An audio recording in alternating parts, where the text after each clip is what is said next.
Welcome back friends, ये हमारी video number 28 class 12th computer science with Python series के लिए। और हम डिस्कस कर रहे थे चैप्टर नंबर 4 पाइथन लाइब्रेरीज़ को। और इस चैप्टर की प्रीवियस वीडियो में हमने डिस्कस किया था कुछ इनबिल्ट स्टैंडर्ड लाइब्रेरी फंक्शंस को। और यहाँ पे हम देखेंगे स्टैंडर्ड लाइब्रेरी के में जो मॉड्यूल्स होते हैं उनके अंदर जो फंक्शंस है उनको हम यूज़ करना यहाँ पर सीखेंगे। तो अगर आपने प्रीवियस वीडियोज़ नहीं देखी हैं तो पूरी जो प्ले लिस्ट है उसका लिंक आपको डिस्क्रिप्शन बॉक्स में मिलेगा, या ऊपर सिंपली आप आई बटन पर भी क्लिक कर सकते हैं। तो पहले थ्योरेटिकली इनको हम देखते हैं, एक समराइज्ड फॉर्म में देखते हैं, देन इनको हम प्रैक्टिकली भी यहाँ पे देखेंगे एंड फाइनली हम कुछ क्वेश्चंस भी यहाँ पे करेंगे। तो स्टार्ट करते हैं। टॉपिक है हमारा स्टैंडर्ड लाइब्रेरी मॉड्यूल फंक्शंस, यानी कि स्टैंडर्ड लाइब्रेरी में जो मॉड्यूल्स हैं उनके अंदर जो फंक्शंस हैं उनको हमने डिस्कस करना है। तो यहाँ पे कुछ इंपॉर्टेंट मॉड्यूल्स मैंने लिए हुए हैं। वैसे तो काफ़ी सारे मॉड्यूल्स होते हैं, जिसमें सबसे पहले है मैथ मॉड्यूल। तो मैथ मॉड्यूल के अंदर आपके कुछ फंक्शंस मैंने लिखे हैं, वैसे काफ़ी सारे होते हैं। जो इंपॉर्टेंट हैं, जो हमारे सिलेबस में है, वही मैंने यहाँ पे लिए हैं। जिसमें सबसे पहले SQRT है, यानी कि जो स्क्वायर रूट हमको देगा। अब आपको ऑलरेडी पता है कि मॉड्यूल को यूज़ करने के लिए इंपोर्ट कीवर्ड हमने यूज़ करना पड़ता है, या फ्रॉम हम यूज़ कर सकते हैं, वो तो हम प्रैक्टिकली देखेंगे। अब स्क्वायर रूट सिंपली आपको स्क्वायर रूट यहाँ पे निकाल करके देता है मॉड्यूल का नेम, यानी कि math dot square root SQRT, then कोई भी नंबर आप देंगे उसका स्क्वायर रूट आपको मिलेगा। वैसी पावर फंक्शन है जो पावर यहाँ पे निकाल के देगा 2 की पावर 3 यानी कि 8। वैसी फ्लोर यानी कि जो हमको बेस पे लेकर के आएगा हमारा एक्सपोनेंट, जो हमारा यहाँ पे इंटीजर पार्ट है केवल वही हमको यहाँ पे देता है। और यहाँ पे नेक्स्ट है सीलिंग, तो ये ऊपर हम ऊपर की तरफ बढ़ाएगा, यानी कि इंटीजर जो है मान लीजिए 28.4 मैंने लिया तो इसको 29 ये कर देगा, फ्लोर एंड सीलिंग। देन आपका एब्सोल्यूट वैल्यू के लिए FABS, जो मेनली यहाँ पे आपका यूज़ होता है फ्लोटिंग पॉइंट के लिए, जैसे मैंने -8 यहाँ पे दिया तो इसका 8 हमको मिलेगा। वैसे ही रैंडम मॉड्यूल जो कि रैंडम नंबर्स जनरेट यहाँ पे करेगा, जिसमें सबसे पहले आ जाता है बेसिक रैंडम मॉड्यूल। तो रैंडम डॉट रैंडम अगर हम लिखते हैं तो ये 0 से 1 के बीच में कोई भी नंबर आपको जनरेट करके देता है। ऐसी रैंडिंट है जो इंटीजर फॉर्म में आपको वैल्यू देता है, मान लीजिए 10 to 15 मैंने कहा, तो ये कोई भी वैल्यू यहाँ पे जनरेट करके देगा 10 से 15 के बीच में।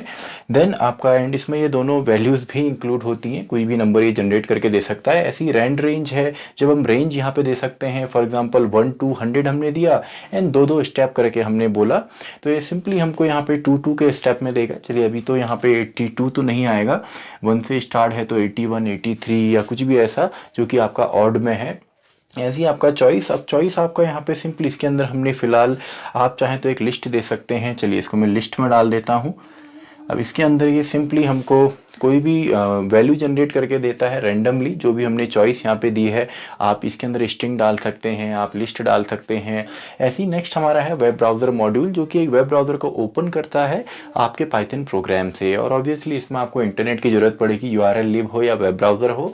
तो पहले तो ओपन फंक्शन है, वेब ब्राउज़र डॉट ओपन आप करके कोई भी वेब एड्रेस देते हैं तो उसको ये ओपन करेगा। और अगर आपने नए टैब में ओपन करना है तो ओपन न्यू टैब आप लिख सकते हैं। वैसे ही नेक्स्ट है आपका URL लिब मॉड्यूल, जो कि आपका URL के साथ काम करता है। फॉर एग्जांपल आपका रिक्वेस्ट है, अगर आपने ओपन करना है यानी कि उसका कंप्लीट डेटा आपने गैदर करना है। देन गेट कोड, अगर ये 200 देता है तो सिंपली इसका मतलब ये होता है कि कनेक्टेड है, वरना वहाँ पे कोई प्रॉब्लम है, हो सकता है URL गलत हो या इंटरनेट की कनेक्टिविटी ना हो। देन आपका रीड है, तो ये सब इजी के साथ काम होगा। कैसे होता है इसको भी हम प्रैक्टिकली देखेंगे। तो रीड आपका सोर्स कोड हमको देता है, जिसमें HTML या जावा स्क्रिप्ट हो, जो भी उसमें लैंग्वेजेज हैं, तो सोर्स कोड आपको मिलेगा। वैसे इन्फो, अगर आपने मेटा डेटा देखना है, डेटा का भी जो डेटा होता है उसका मेटा डेटा बोलता है, वो आपने देखना है तो उसके लिए इन्फो या हेडर्स हम यूज़ करते हैं। एंड फाइनली गेट URL, अगर आपको URL जो है, जो एड्रेस है, वो अगर आपको देखना है तो आप URL की मदद से देख सकते हैं, गेट URL की मदद से। तो आई होप ये बेसिक है, इसको आप स्क्रीनशॉट इसका ले सकते हैं। देन इसको हम प्रैक्टिकली देखेंगे एंड फाइनली कुछ क्वेश्चंस भी हम करेंगे। तो आई होप आपने इसका स्क्रीनशॉट ले लिया होगा। तो इन्हीं टॉपिक्स को अब हम प्रैक्टिकली देखते हैं, देन फाइनली हम कुछ क्वेश्चंस भी यहाँ पे डिस्कस करेंगे। तो अब देखिए प्रैक्टिकली हम समझते हैं स्टैंडर्ड लाइब्रेरी मॉड्यूल के जो फंक्शंस होते हैं। तो यहाँ पे सबसे पहले हम देखते हैं आपका मैथ मॉड्यूल को। तो इंपोर्ट हम सबसे पहले करेंगे मैथ मॉड्यूल को, देन इससे रिलेटेड जितने भी फंक्शंस हैं एक एक करके सभी को हम चला के देखते हैं। तो math dot SQRT square root अगर हमको निकालना है, फॉर एग्जाम्पल 16 का अगर हम निकालेंगे तो कुछ इस तरीके से हमको रिजल्ट यहाँ पे मिलता है। तो सिंपल है, जब भी आप यहाँ पे यूज़ करते हैं किसी भी इनबिल्ट मॉड्यूल को, तो पहले मॉड्यूल नेम आता है, देन उससे रिलेटेड जो फंक्शन फंक्शन है वो हमको यहाँ पे लिखने होते हैं। तो देखिए 2 की पावर 4 सिंपली पावर फंक्शन की मदद से तो 16 हमको मिल रहा है। तो इस तरीके से आप जितने भी फंक्शंस हमने डिस्कस किए सभी को आप चेक कर सकते हैं। जैसे फ्लोर हमारा है, हमने कहा चलिए 45.45 को हमने फ्लोर में यहाँ पे लेकर के जाना है, या मैथ डॉट सील या सीलिंग पे हम लेकर के जाते हैं। चलिए सेम ही हम लिखते हैं। तो एक में ये सिंपली इंटीजर जो है, एक में यहाँ पे हमको दे देगा 45 और एक में दे देगा 46। एंड इसी तरीके से लास्ट हम यूज़ यहाँ पे करते हैं फैब्स को। तो फैब सिंपली एब्सोल्यूट वैल्यू जो हमको रिटर्न करता है। तो देखिए सभी को एक साथ में रन यहाँ पे करता हूँ। तो इस तरीके से फ्लोर हो, सीलिंग हो या सिंपली फैब्स हो जो मेनली फ्लोटिंग पॉइंट में आपको रिजल्ट देता है, तो इस तरीके से इनको आप यूज़ कर सकते हैं। इसके अलावा साइन है, कॉस, टेन, काफ़ी सारे मैथमेटिकल फंक्शंस और हैं, उनको भी आप चेक कर सकते हैं, लेकिन फ़िलहाल सिलेबस में बेसिक्स ही हमारे यहाँ पे हैं। इसके अलावा नेक्स्ट हमारा जो यहाँ पे है वो है हमारा रैंडम मॉड्यूल। तो अब हम इम्पोर्ट करते हैं रैंडम मॉड्यूल को। तो random module random number generate करने में हमारी हेल्प करता है। तो रैंडम डॉट रैंडम अगर मैं यहाँ पे डायरेक्टली लिखता हूँ तो 0 से लेकर 1 के बीच में कोई भी नंबर ही हमको जनरेट करके देता है।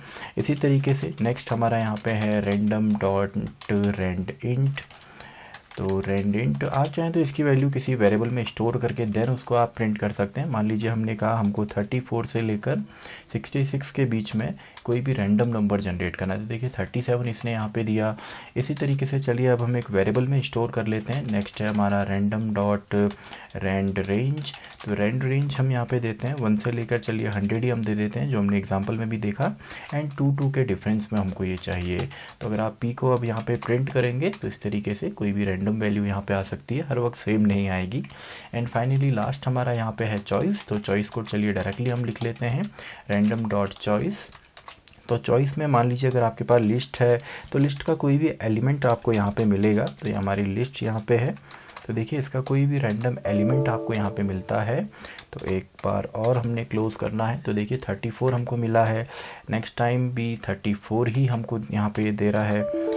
एंड अब देखिए अब हेलो इसने दिया है। तो रैंडमली कोई भी नंबर ये हमको यहाँ पे या कोई भी एलिमेंट हमको ये दे सकता है। इसके अलावा चलिए यहाँ पे एक स्ट्रिंग ले लेते हैं। हेलो वर्ल्ड नाम से हमने एक स्ट्रिंग यहाँ पे ले ली। तो अब देखिए यहाँ पे अब हमको क्या मिलता है। तो इस तरीके से चॉइस के अंदर कोई भी वैल्यू आप डाल सकते हैं। एल हमको यहाँ पे मिला है। इसी तरीके से देखिए हर बार रैंडमली अलग अलग वैल्यू यहाँ पे जनरेट हो रही है। तो अब हम बात करते हैं वेब ब्राउज़र मॉड्यूल की। तो वेब ब्राउज़र को यूज़ करने के लिए सबसे पहले इंटरनेट आपके सिस्टम पे कनेक्ट होना चाहिए। वेब ब्राउज़र मॉड्यूल को और वेब ब्राउज़र मॉड्यूल को यूज़ करने के लिए आपका जो सिस्टम है वो इंटरनेट से कनेक्टेड होना चाहिए। तो वेब ब्राउज़र को हम यहाँ पे यूज़ करेंगे और वेब ब्राउज़र सिंपली आपका किसी भी एड्रेस की मदद से या यूआरएल की मदद से आपके सिस्टम पे किसी भी वेब पेज को ओपन करने में हेल्प करता है। तो सिंपली चलिए इसको डायरेक्टली हम लिखते हैं वेब ब्राउज़र डॉट ओपन। तो यहाँ पे आपने एड्रेस लिखना है। तो यहाँ पे चलिए एड्रेस हम यूज़ करते हैं HTTPS एंड हम यहाँ पे यूज़ करते हैं फॉर एग्ज़ाम्पल आपका जो google.com है। तो www.google.com इसको हमने ओपन करना है, लास्ट में स्लैश एंड इसको हम क्लोज भी कर देते हैं। तो देखिए इसको सिंपली मैं रन करता हूँ तो ये हमारा एग्जीक्यूट हुआ एंड इस तरीके से ब्राउज़र में आपका ये ओपन होगा। बट आपने मेक श्योर करना है कि आपका जो सिस्टम है वो इंटरनेट से कनेक्टेड हो। ऐसे ही हमारा यहाँ पे नेक्स्ट जो है वो है URL lib मॉड्यूल। तो जो URL के साथ हमारा वर्किंग करने में हेल्प करता है। तो एड्रेस चलिए यही मैं कॉपी कर लेता हूँ, इसी को हम हर बार यूज़ करेंगे। तो इसी एड्रेस को हम रीओपन यहाँ पे करेंगे, इसकी डिटेल्स अभी हम लेंगे यहाँ पे URL lib मॉड्यूल से। तो इंपोर्ट नेक्स्ट हमने यहाँ पे करना है URL lib मॉड्यूल को। तो यहाँ पे देखिए URL lib जो है ये आपका रिक्वेस्ट के साथ यहाँ पे चलता है। तो URL lib डॉट रिक्वेस्ट हमने यहाँ पे यूज़ करना है एंड सबसे पहले जितना भी डेटा है उसको एक वेरिएबल में हमने स्टोर करना होता है। तो यहाँ पे देखिए यहाँ पे सिंपली आप लिखेंगे URL lib dot request and अगर आप चाहते हैं पूरा नहीं, अगर आप इसको लिखना चाहते हैं URL ओपन, तो अगर आपको पूरा नहीं लिखना है तो एज आप कोई भी वेरिएबल यहाँ पे लीजिए। फॉर एग्जांपल T मैंने लिखा एंड यहाँ पे URL रिक्वेस्ट की जगह आप सिंपली T.URL ओपन भी कर सकते हैं। तो फिलहाल अभी तो हमने पूरा यहाँ पे लिख दिया है, तो चलिए पूरा ही हम यूज़ करते हैं। तो URL ओपन, तो इसी को हम पेस्ट का यहाँ पे कर लेते हैं। तो इसी को हम ओपन यहाँ पे करेंगे। अब ये देखिए ये आपका ओपन हुआ है या नहीं हुआ है, ये हम चेक कर सकते हैं गेट कोड की मदद से। तो प्रिंट हम यहाँ पे करते हैं एंड हम यहाँ पे लिखेंगे p.getCode, और अगर इसका आंसर जो है हमें 200 मिलता है तब तो ये परफेक्टली रन होता है। तो देखिए यहाँ पे जो रिज़ल्ट है 200 हमें मिला है, तो ये परफेक्टली काम कर रहा है। इसके अलावा कुछ और अगर आपको मिलता है, इसका मतलब यूआरएल में कोई प्रॉब्लम है या इंटरनेट से सिंपली आपका सिस्टम कनेक्टेड नहीं है। ऐसे ही अगर आप यहाँ पे प्रिंट करना चाहते हैं, फॉर एग्जांपल इसका जो सोर्स कोड है पेज का, तो वो भी आप कर सकते हैं। उसके लिए भी सिंपली जो वेरिएबल हमारा है p, एंड यहाँ पर आप लिखेंगे सिंपली रीड। तो रीड फंक्शन आपका सोर्स कोड हमको यहाँ पर देता है। तो अब देखिए सोर्स कोड यहाँ पर आपको मिलेगा। अब यहाँ पे 369 लाइन्स हमको यहाँ पे मिल रही हैं। ये देखिए इसका सोर्स कोड है। अब ये शायद आपको समझ में ना भी आए, HTML है या डॉक टाइप, HTTPS, जो भी इसमें स्कीमा वगैरह लगे हुए हैं, तो इसका सिंपली सोर्स कोड है। इस तरीके से आप देख सकते हैं। इसके अलावा अगर आपको मेटा डेटा देखना है तो मेटा डेटा आप देख सकते हैं p.info, या सिंपली हेडर्स आप यूज़ कर सकते हैं। तो उससे आपका यहाँ पे इंफॉर्मेशन आपको मिलेगी जो मेटा डेटा आपका होता है। तो यहाँ पे देखिए सभी चीज़ें हमको मिलेंगी। थोड़ा सा सिस्टम लैग कर रहा है, तो इस तरीके से ये पूरा डेटा जो है ये इसका मेटा डेटा है, यानी कि डेटा का भी डेटा जो हमको मिलता है। एंड इसके अलावा फाइनली अगर आपको यूआरएल यहाँ पे चाहिए तो यूआरएल भी आपको मिल जाएगा। देखिए सिस्टम थोड़ा सा लैग कर रहा है क्योंकि शायद डेटा जो है वो काफ़ी ज़्यादा हमारा यहाँ पे आ रहा है, इसी वजह से थोड़ा सा यहाँ पे लैग कर रहा है। तो लास्ट भी हम यहाँ पे देखिए, लास्ट तक मैं आपको बताऊं जिसमें कि हमको यूआरएल चाहिए होता है, तो यूआरएल भी आप यहाँ पे निकाल सकते हैं गेट यूआरएल की मदद से। तो गेट यूआरएल भी चलिए हम देख लेते हैं। तो प्रिंट p.getURL, तो गेट यूआरएल से हमको यूआरएल यहाँ पे मिलेगा। तो सिंपली इसको हम रन करते हैं। तो देखिए इस तरीके से अब ये 200 तो यूआरएल हमको मिल गया लास्ट में google.com। वो तो स्टार्टिंग से ही हमको यहाँ पे पता था। तो यही आपके जो बेसिक इनबिल्ट मॉड्यूल्स हैं उनके ये फंक्शंस हैं। तो इन्हीं से रिलेटेड चलिए कुछ क्वेश्चंस भी हम डिस्कस कर लेते हैं। तो अब कुछ क्वेश्चंस भी हम यहाँ पे डिस्कस करते हैं, जिसमें सबसे पहले हमारा है name any 4 functions of math module. तो मैथ मॉड्यूल के 4 फंक्शंस कोई भी आप लिख सकते हैं। आप FABS यूज़ कर सकते हैं, SQRT स्क्वायर रूट यूज़ कर सकते हैं, पावर है, फ्लोर है, सीलिंग, साइन, कॉस, टेन, इनमें से कोई भी 4 आप लिख सकते हैं। नेक्स्ट है which module is use to open a web address. तो वेब एड्रेस को ओपन करने के लिए वेब ब्राउज़र मॉड्यूल हमारा यूज़ होता है ओपन फंक्शन के साथ। Then find the output print math.ceiling। तो सील जो फंक्शन है ये सिंपली इसके ऊपर जो इंटीजर है वहाँ पर वैल्यू को ले जाएगा, यानी कि 35 हमको मिलेगा। नेक्स्ट है what can be maximum and minimum value of t। तो t की मिनिमम एंड मैक्सिमम वैल्यू क्या हो सकती है, तो यहाँ पे देखिए ये हमें दिया हुआ है। तो यहाँ पे रेंडेंट है तो 3 to 6 ये चल रहा है। देन अगेन k में भी 2 to 6 चल रहा है। तो इसमें आपकी दोनों वैल्यू भी इंक्लूड होती हैं। तो मैक्सिमम वैल्यू जो है वो लास्ट तक जाएगी, मिनिमम जो स्टार्टिंग दी हुई है, यानी कि 3 आपकी p की मिनिमम वैल्यू है, मैक्सिमम 6 है। वैसे ही k के अंदर 2 मिनिमम है, 6 मैक्सिमम है। तो 3 and 2 5 एंड 6 and 6 12। तो 5 जो है मिनिमम वैल्यू हो सकती है एंड 12 जो है मैक्सिमम वैल्यू हो सकती है। इसी तरीके से नेक्स्ट है फाइंड द आउटपुट। तो आउटपुट हमको निकालना है। इंपोर्ट हमने किया रैंडम मॉड्यूल को। देन हमने एक लिस्ट यहाँ पे ली है एंड p की वैल्यू हमने जनरेट करी रेंडेंट से एंड एक लूप हमने p से 6 तक चलाया है।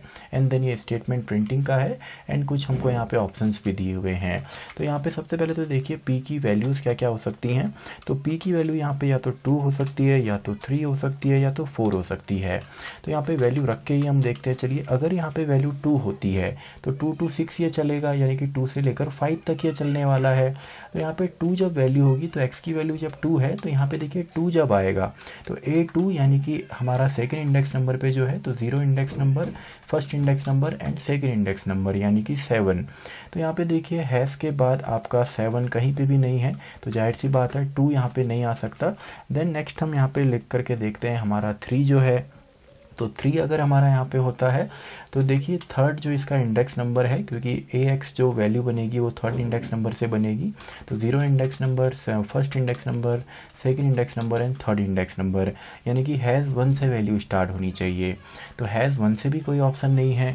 तो लास्ट हम यहाँ पे रखते हैं 4। तो 4 में देखिए 4 and 5 ये चलेगा। तो 4 and 5 में फोर्थ इंडेक्स नंबर पे आपका है यहाँ पे 5। तो हैज़ 5 देन हैज़ 9। तो ये हमारे पास ऑप्शन है। तो फर्स्ट वाला है इसका करेक्ट ऑप्शन यहाँ पे होगा।